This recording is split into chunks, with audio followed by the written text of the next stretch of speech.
Hi everybody, Hub Arkush along with Kevin Fishbain and Jeff Arnold live from Soldier Field following the Bears' 20-14 loss to the Detroit Lions. And Kevin, on the offensive side of the football, let me start with the positive here. I expected real trouble on the line with Ryan Groy and Michael Olin in there. They really got a lot of help from Roberto Garza and Javon Bushra, who played two of their better games.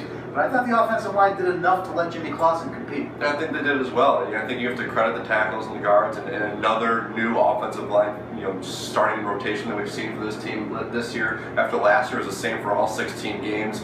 So credit the youngsters for stepping up and giving Jimmy Clausen time. There were a couple times he was rushed and he was sacked once or twice, but still, overall, you have to be pleased considering who was out there. Now, unfortunately, Jeff, Jimmy Clausen did the best you could expect, and as we knew going in, it just wasn't good enough. He's a guy. He put up a 77 passer rating. The interception unfair was his last play of the game, but at the end of the day, he couldn't make plays, never finished a scoring drive. Both of their touchdowns came after gifts from the Lions. Yeah, and obviously, he didn't have a lot of time to prepare for this game. Mark Trestman said after the game that they kind of scaled down the plays to, fit into what they thought he could do against this defense. But you're right, at the end of the day, if you're going to play in this league, you've got to finish drives, and he just didn't do that today. Another big disappointment to me today, Kevin, was Alshon Jeffrey. He is never going to be a #1 receiver. Might be a real nice #2, but targeted 15 times, caught only 6 balls. He had a lot of drops and bad throws from Clausen. It's just not there in terms of a premier receiver in the league. Yeah, and the problem is we saw a quick flash of it. The touchdown pass from Clausen and Jeffrey was a nice throw, one of those that Jeffrey could make a really good catch on, and that's just some of the things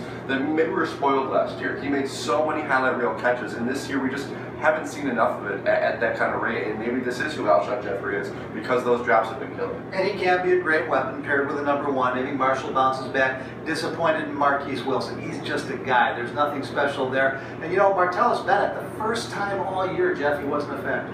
Yeah, I think he had one catch for 0 yards, maybe 1 yard, but he wasn't a factor. Clausen said after the game that they tried to come up with a plan to get him involved, but it just didn't happen.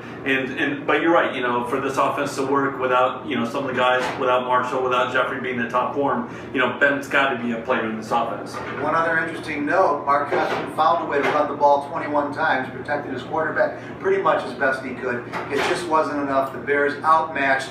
More to come in the next week or two as we begin to find out what changes are going to take place here. For now, that's it from Soldier Field, but for the best in Bears coverage 24/7, stay right where you're at ChicagoFootball.com.